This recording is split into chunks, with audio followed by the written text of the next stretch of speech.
The new millennium was about to dawn, and Iron Maiden were at yet another crossroads in their long career. Blaze Bayley had been struggling for years while the band toured, being unable to compensate for singing the bulk of their catalog as it was outside of his usual register, and the strain of singing these higher-pitched songs month after month on tour was wearing him down. On the Virtual 11 tour, over a dozen shows had to be cancelled due to his overstrained vocal cords, and many fans were already still not fully accepting of him as lead singer, despite the strong songs he brought to the table in his nearly 5 years in Iron Maiden.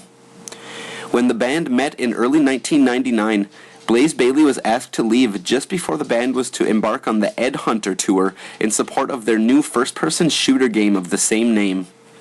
After some deliberation, it was decided that Bruce Dickinson would be called and asked to rejoin, and Adrian Smith a short while later. Revitalized with a 3-guitar lineup and their siren back in the fold, the band hit the road, writing much of the material for Brave New World while on the Ed Hunter tour, and recording much of it as well. After the conclusion of said tour, the guys set out to make what would become one of their most loved records, their phoenix, so to speak. They began recording demos for Brave New World while still on tour and wrapped up by spring of 2000.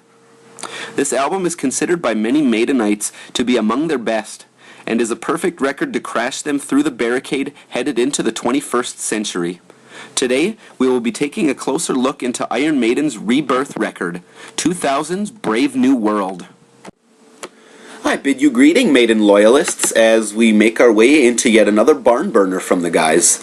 Okay, so Blaze Bayley didn't work out, and many fans were glad to hear he was finished with Iron Maiden. To be fair, however, he was still a great singer, and suited the style of the material that they were working on when he was with the band. In comes the masterful man himself, Bruce Dickinson, to aid the fellas in constructing a new masterpiece to inaugurate the new millennium for Iron Maiden. While some of the tracks on Brave New World, such as the Nomad, Dream of Mirrors, and the Mercenary, were written, at least in part, while Blaze Bayley was still in the group, and he even contributed some lyrics, I think, to Dream of Mirrors. Most of the material was written once Bruce Dickinson and Adrian Smith rejoined the band in early 1999. This album has a definite presence to it, and a strong projection of soul and passion that the band hadn't conveyed comprehensively in quite some time. And while it's granted that Dickinson and Smith contributed greatly to this ramping up, as they were fan favorites and the band felt revitalized, even before they re-upped the irons, the band had steadily been rebuilding their more positive and soulful trend with each successive release in the 1990s, after they decided, controversially according to some fans, to strip down their sound for No Prayer for the Dying. They had steadily, over each album, been injecting a little bit more life and learning how to express themselves more in orienting themselves through the different changes in their life, and it took them a little while to get the snowball big enough to where it could blast through the barricade, so to speak, but I believe Brave New World really captured a lot of that essence that had been floating through the background of some of the stronger tracks on all their albums post Seventh Son, but hadn't yet fully crystallized into a just in-your-face, over-the-top, just amazing record. Once you find someone or a group of close friends or people that you can explore these kinds of songs with, who really intuitively understand how to make some shit-kicking music, it's only a matter of putting aside the personal differences of opinion and your own egos in order to integrate each other's ideas and run with it and really gel and see the best parts of each other and put all those things together when you go into the studio.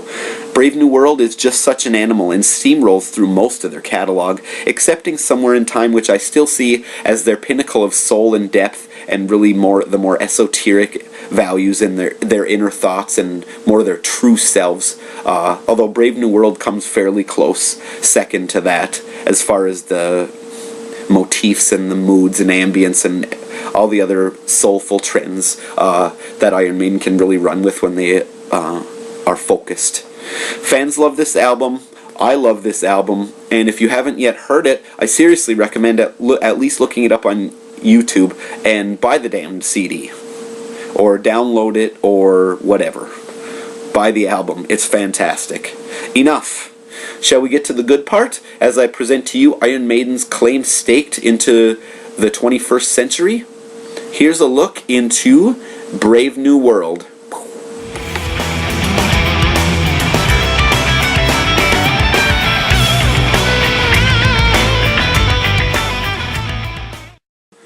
Alright, the Wicker Man. Got a great high energy opening guitar riff, the drums and bass kick in to set the tone very well. The lyrics are awesome, and Bruce's vocals really suiting them well. He's gotten a lot better at the projection vibe of his singing ability over the years.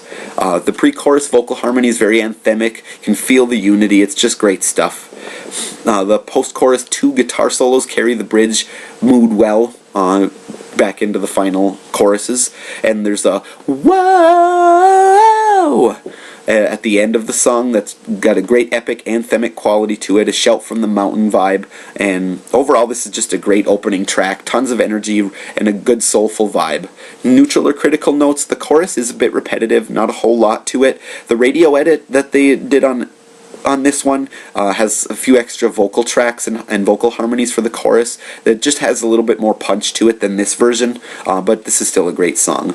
And that whoa, despite the good qualities, also gets a bit repetitive. It's a very strong song, but it's still the weak link of the album. The repetition bogs it down. It's touch and go on some other vibes, just a little bit of inconsistency that kept it from being a truly great track. So here's what I gave it. The Wicker Man receives a final rating of 9.93 out of 13.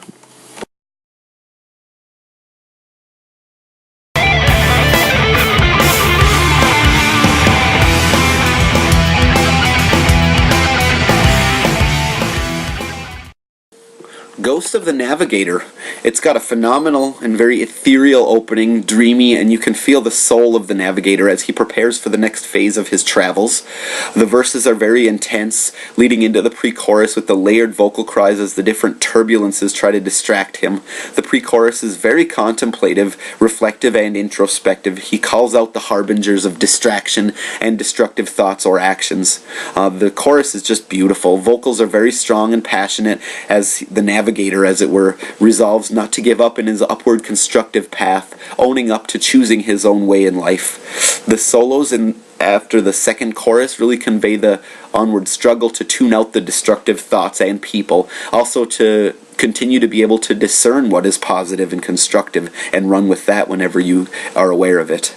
The bridge pace picks up, and you can feel the frantic and desperate vibes at times to remain on that upward constructive path. Neutral or critical notes, just a little tweaking to some pacing and transitions between the different movements could have made this a little more consistent and solid, but it's a tremendous song, and it's a very minimal criticism, so here's what I gave it. And Ghost of the Navigator receives a final rating of 12.12 out of 13.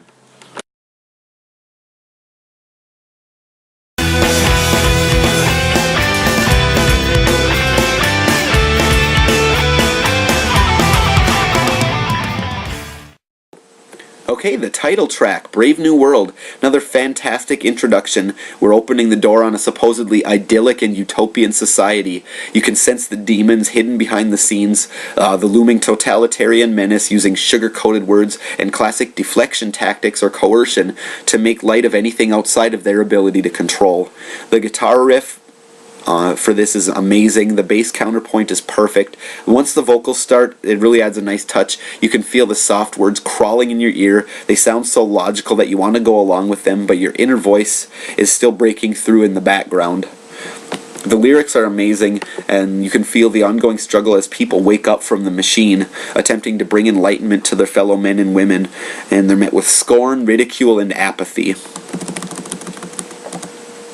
As the verses pick up the pace, you can really feel the desperation and sadness as the ones who are snapping out of it see the sedation from their unfortunate kindred who can't see that it's all a carefully constructed illusion to keep them enslaved as the elites make off with the knowledge of the true universe.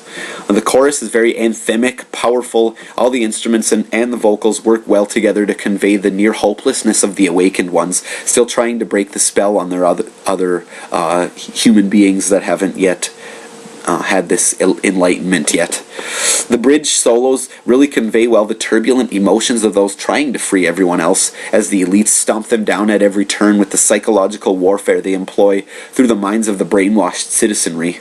The guitar harmony to conclude the bridge, as the people resolve to integrate and put whatever they can into the system to slowly snap the bonds imposed upon them and their brethren.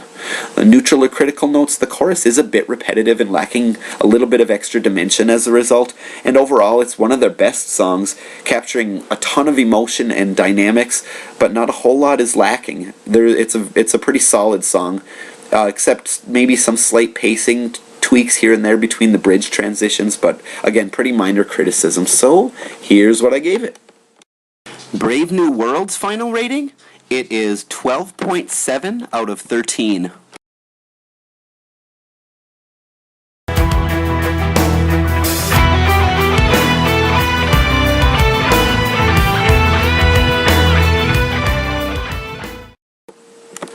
Blood Brothers. It's got a beautiful intro, and you can feel the love for his fellow human beings. The bass and the strings are working really well together to set the tone, and the guitar riff coming in after that, beautiful, and it gets me choked up a lot when I'm listening to this song. It's just tremendous. The verses are very profound, deep, and soulful, especially the parts when Steve is singing about his father. The build-up is phenomenal, invokes so many emotions, then the different aspects of living your life and the pain you can experience at times. The chorus, while it's simply constructed, has a lot of impact, and it conveys a deep camaraderie and connection to one another, and how we are all part of the same family despite any outward differences. The bridge verse is very impactful, very contemplative, and he realizes the fragility and fleeting nature of each experience we go through in our lives, seeing that people you care about can be swept away by destructive experiences or actions.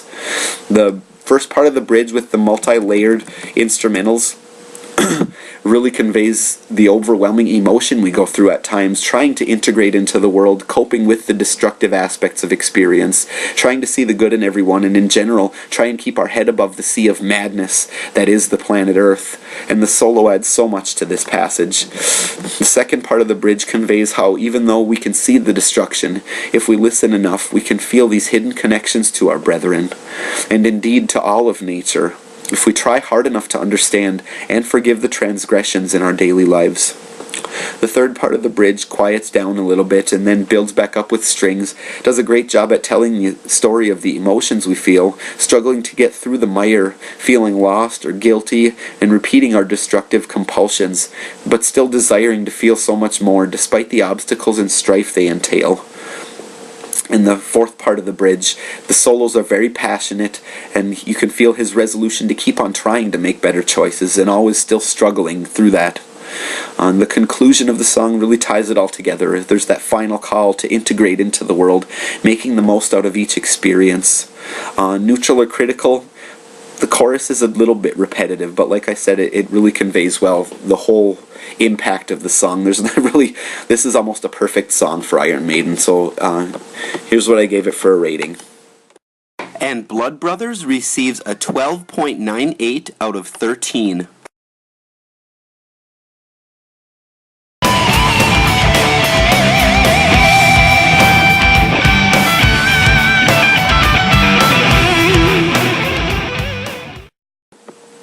Okay, the Mercenary starts off strong, conveying a man on the hunt seeking his next bounty.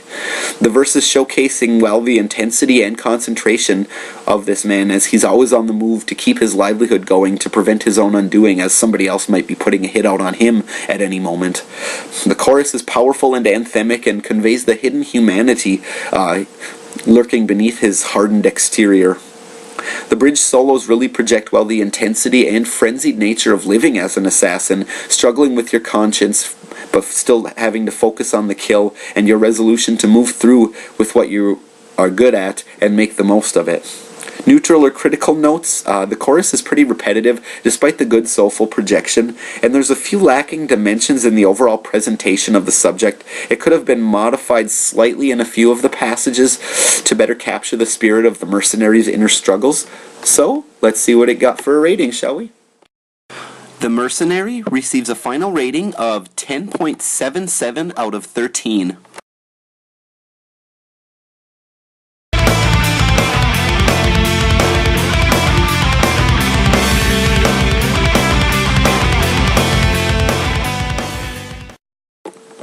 Dream of mirrors. It starts off with that feeling of desperation as you wake up from a very intense dream or nightmare. The verses are very ethereal with a slow pace, thumping bass line, and a dreamy guitar riff, and the lyrics are introspective as he feels deja vu about the things he experiences in his life. The post-verse or pre-chorus, whatever you want to call it, where he sings the dream is true, is trying to cope with the unknown and uncertainty in his life, that our imagination is what fuels us to strive for more constructive expressions in our life, to push through each tough time and try to live our lives fully. The final verse before the bridge builds up as he relishes in the cathartic nature of his past life experiences, letting them out to dry, so to speak, that he can become conscious of their influence and overcome it. The bridge pace picks up pretty drastically. He's feeling trapped by the contradictory nature of his own demons, the coercionary and destructive influence, and still trying to keep conscious of it and transcend the impact on his life. The end of the bridge conveyed to me is the realization that you can always encounter some aspect of your old self and got to continue to be vigilant as you think up new things to do in your lives to express it more fully, that they might come to us as destructive elements and we can become mired in them if we're not cognizant of their true nature. On neutral or critical notes, it's very repetitive in the general lyrics, with the dream is true and the I only dream in black and white especially notable for the repetition. And it seems like it could have been shaved down in many places, very long and drawn out passages that kind of bog down the vibe and the impact and flow of the song's essence. So, let's take a peek at what I gave it. Dream of Mirrors gets a 10.17 out of 13 final rating.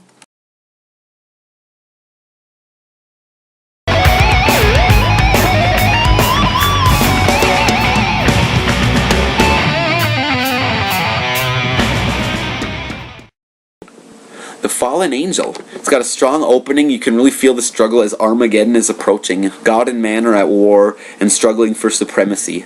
The verses tell the tale of our ongoing tribulation to rid ourselves of the influence of counter-agents in our minds, the demons that can drag us down to the proverbial hell. The pre-chorus reveals that the creative forces of the universe, as they play on the surface of our mind, can provide a way to transcend, to become the chosen one, so to speak.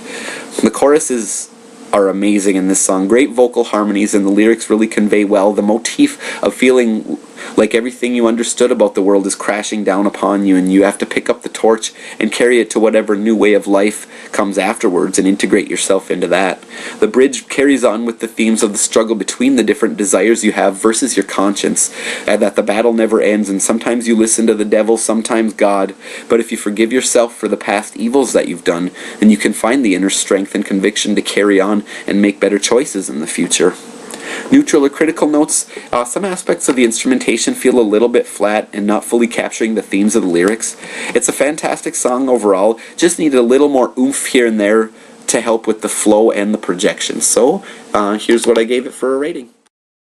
And The Fallen Angel gets an 11.35 out of 13 final rating.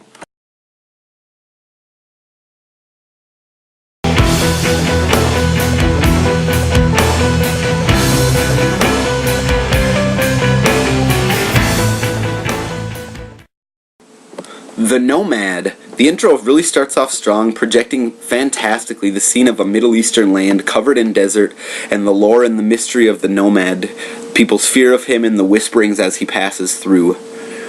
The cloaked stranger, as it were. The lyrics do a great job conveying his legendary status, and also revealing his inner thoughts about people's errant perceptions about his true nature, yet revealing nothing about his true intentions, and so the enigma remains. The chorus, while simply conveyed, it's powerful and anthemic. The first part of the bridge, after the chorus, the solos really convey the struggles of those he crosses who wish to have a conflict. And the second part of the bridge with a solo, he struggles on with his endless quest to capture whatever it is that he's seeking. The extended bridge, the pace really slows down, it's quiet, the Nomad takes a respite, and then he's off on a great journey. Riding off into the sunset is kind of the picture I got in my mind on this part, and keeping his own counsel, longing for inner peace and contentment, yet always yearning to seek new vistas, new understanding, saddened in his heart that the people so misunderstand him, yet he's always moving on without explaining himself. The conclusion of the song, you can feel that his spirit's not going to be extinguished despite people's fear and misunderstandings of who he is. He continues his pursuit of his higher aspirations as he swims upstream in the world. Neutral or critical notes, while I understand that the different instrumental parts are drawn out to convey the theme of his endless pilgrimage, it does feel like it drags on a bit here and there. The pre-chorus and the chorus are pretty repetitive, despite conveying a lot of soul and dynamics, and the extended bridge, while it's beautifully arranged and conveyed, still feels a little bit drawn out and repetitious. So, let's take a look at what I gave it, shall we? And the Nomad gets a final rating of 10.54 out of 13.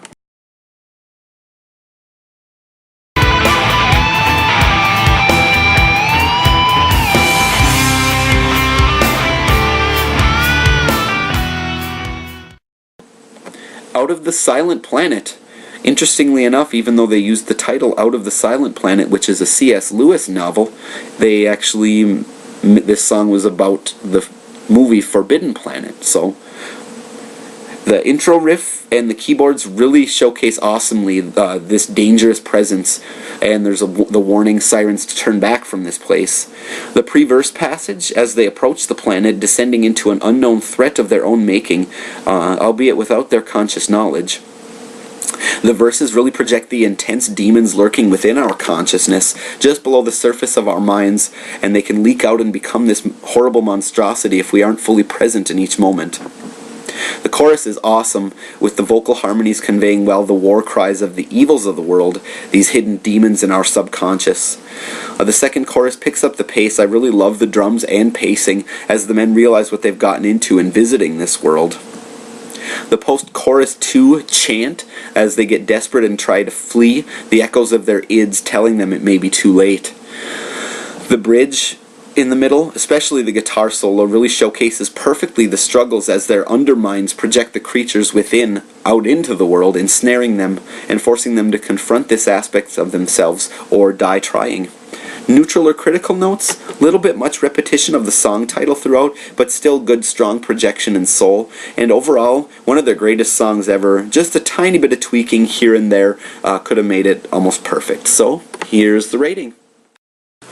Out of the Silent Planet's final rating is 12.75 out of 13.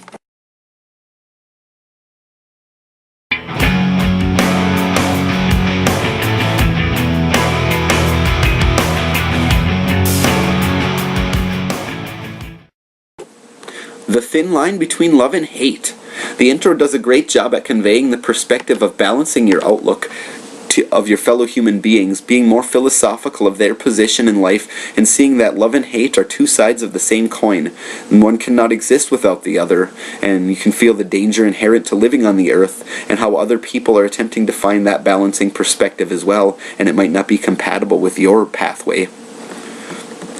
Lyrics are very thoughtful and compassionate, really delving into the human condition to find a way to forgive others for their trespasses, to love thy neighbor, and I really like the conveyance of this theme of this song. The proto-chorus, as it were, where he sings, I will hope, my soul will fly. Such a deep, resounding vibe of love, and that eternity is our playground. It's up to us to make the most of our lives, to see that we're all part of this same family. The guitar solos between each passage do a really great job of conveying the struggle that everyone goes through and orienting themselves into a more harmonious way of life. The instrumental bridge about halfway through the song, you can feel the vibes of this arduous path to self-realization, the trials that all of us to weave through the maze of infinite experiences and find our true identity through chaos, confusion, and illusions. The breakdown in the bridge, it's beautiful. I love the riff. With such soul and forgiveness. There's this segue into the chorus, and Bruce nails the passion of this part amazingly with his vocal presence. Fits in perfectly with the theme. The part 2 of the bridge really picks up the pace, and the solo conveys the ongoing ongoing struggle to equalize all the strife that we go through with the good times, being saddened, angered, frustrated, compassionate, empathic, yet braving forward and always trying to overcome, to find a better way to live and give others the space to do the same, leaving them to their own devices. Neutral and critical notes. It's a little flat feeling at times, like it wasn't fully captured in all of the esoteric aspects, such as the verses and the pre-chorus, but overall this is still a fantastic and a very profound, soulful tune that really resonated deeply with me. So let's take a look at what the rating was. The Thin Line Between Love and Hate receives a final rating of 11.64 out of 13. Okay, so there is a song-by-song peek into 2000's Brave New World. Now we're going to take a look at the album's average rating out of 13 points, as well as its ranking out of all 15 studio albums. So I present to you Brave New World's rating average. Okay, so in conclusion, Brave New World receives an 11.5 out of 13 average rating, ranking it number 2 out of 15 studio albums. So, as you can see, a transcendental record by Iron Maiden, their second best record to date, although some of the songs on their newest album definitely among their strongest too. They're just getting better with that soulful aspect. But we'll get to that one eventually. In 2 weeks' time, I'm going to be coming back at y'all with 2003's follow-up, Dance of Death. So, take care. Thanks everybody who's been keeping up on these. My viewership has dropped on the last few, but I'm going to go through to the end anyway.